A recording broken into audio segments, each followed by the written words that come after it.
the likelihood that the natural tendency of the conduct would cause death or great bodily harm. The center's own internal policy and procedure manual, getting down to the nitty-gritty, the must-have important stuff you really, really need to know in one place manual, expressed a clear understanding of the need to follow all of the industry's safety standards. The warning on page 2 of the emergency procedure policy for fire in the chamber reads as follows, quote, "Warning. In the event of a fire in a monoplace chamber filled with 100% oxygen, it must be noted that there is not a realistic chance that the patient inside the chamber will survive. Given this stark reality, then the bulk of operational effort must be concentrated on prevention of fire and to eliminating ahead of therapy to the greatest extent possible a fire from ever starting," end quote. The decision-making pattern consistent throughout the testimony could lead a person of ordinary prudence to believe that Tammy, Gary, and Jeff had the knowledge and capacity to implement proper safety procedures, but intentionally decided to implement procedures that were inconsistent with industry standards. Coupled with years of documented attempts by employees to raise issues relative to the use of the grounding strap, which appeared to be all but ignored, the evidence showed a continuing pattern of conscious decision-making by Peterson, Markin, and Mosteller to implement practices with willful and wanton disregard for the likely tendencies that could result, specifically taking action that increased the risk of a fire they knew a patient could never survive. This evidence supports the people's burden to establish probable cause as to the elements of malice without justification or excuse. Several cases were cited by the defense that the court reviewed in reaching this decision. Those that apply have already been cited in the opinion, but as to the others, there were 2 cases that the court felt warranted a response.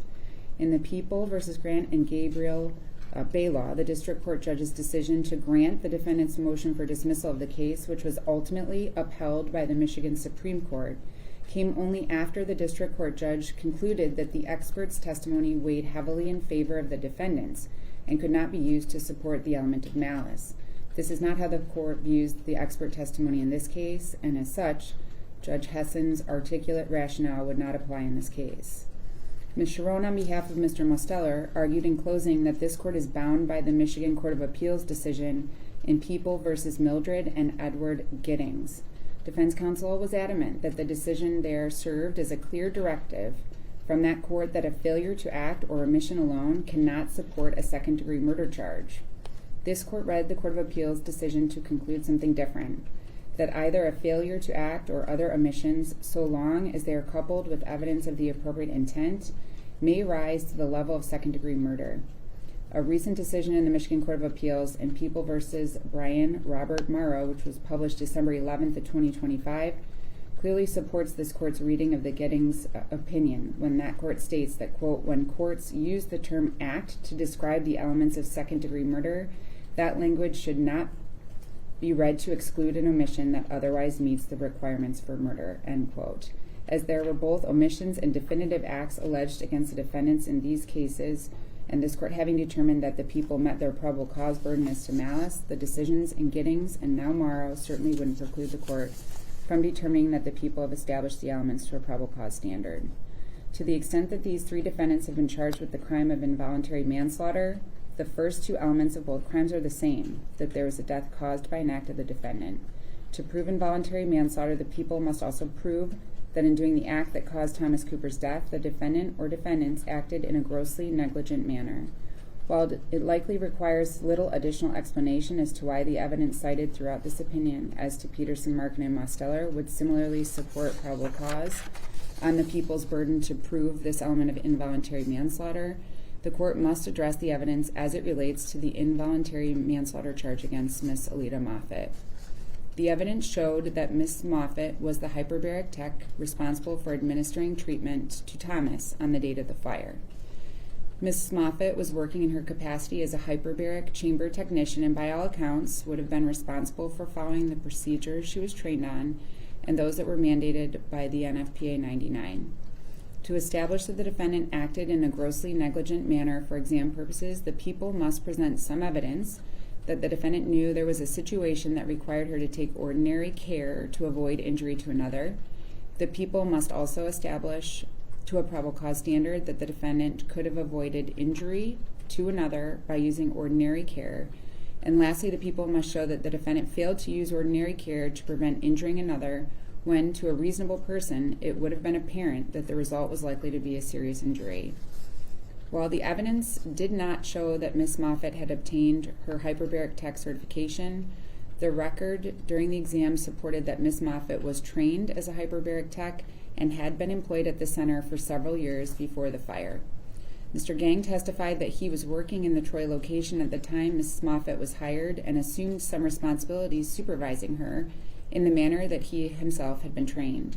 He testified that Jeff Musteller had training responsibilities for employees as the safety director and likely oversaw Ms. Moffitt's training initially as well as throughout the time that she was employed at the center.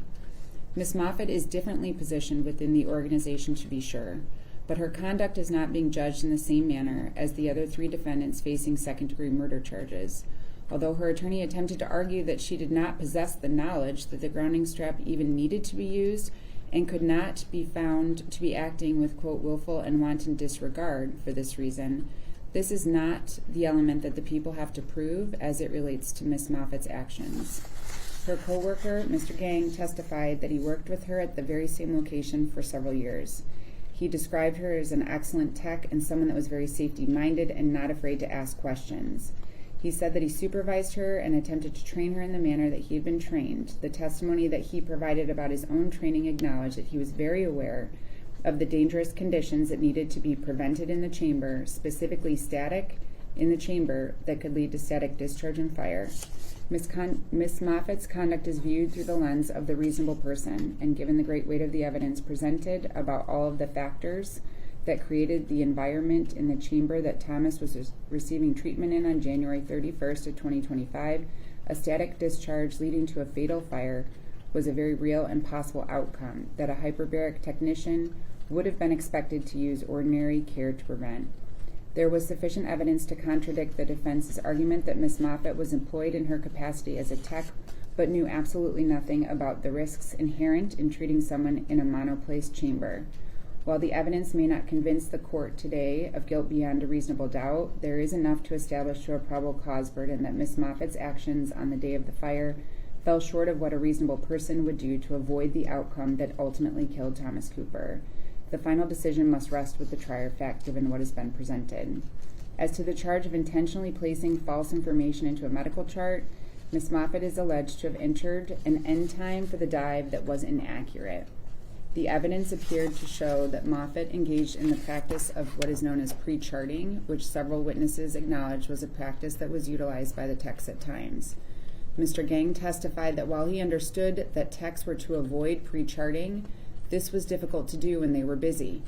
He also testified that if it had to be done, they understood that the correct information had to be updated within the chart close in time to when the expected treatment was modified. The testimony of former employees supported the notion that pre-charting was done at the center because of the volume of patients they were overseeing by 1 or 2 techs that were working at a time. There was nothing presented to the court that would lead the court to conclude that the center's accepted practice of pre-charting is an appropriate legal defense to entering incorrect medical information into a medical record simply because an unexpected fatality occurs. While the record certainly does not support an inference that Mrs. Moffitt placed incorrect information in the chart to mislead in a nefarious way, it does support a probable cause determination that the information regarding the end time for Thomas's treatment was inaccurate when it was entered by Ms. Moffitt because the end of the treatment had not yet occurred. To the extent defense counsel argues that Ms. Moffitt does not qualify as a healthcare provider or other person under the language of the statute, this is a question of fact to be resolved by the trier of fact. While Ms. Moffitt did not appear to be licensed specifically as a hyperbaric chamber technician, it's also not clear that this is even a certification recognized under the statute. There is certainly enough information to support the people's position that Mrs. Moffitt was working as a healthcare provider, administering treatment to patients, and that she is the person that added the treatment information into Thomas's chart. There was no evidence to support defense counsel's claim that Ms. Moffitt just took notes and another person assumed responsibility for entering info into the medical chart. Any consistencies in the testimony or legal arguments that can be made based on the evidence must be left for the trier of fact to decide. So given the court's findings after the conclusion of the preliminary exam, This court today is finding each defendant over on both of their original felony counts consistent with the ruling that's been issued on the record today.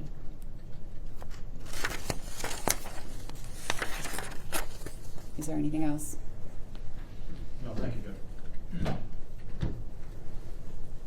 The additional information about their next court date will be provided to them shortly, including the judge that they'll appear in front of, the date and time that they will appear for arraignment on the information. I don't think that at this point I have any issues relative to bond that would need to be addressed today for any of the defendants. So unless there's something else that has to be placed on the record regarding the bond, my intention is to continue it as it's currently ordered. Thank you, Judge. Thanks, Joe. Thank you, Judge. Thank you.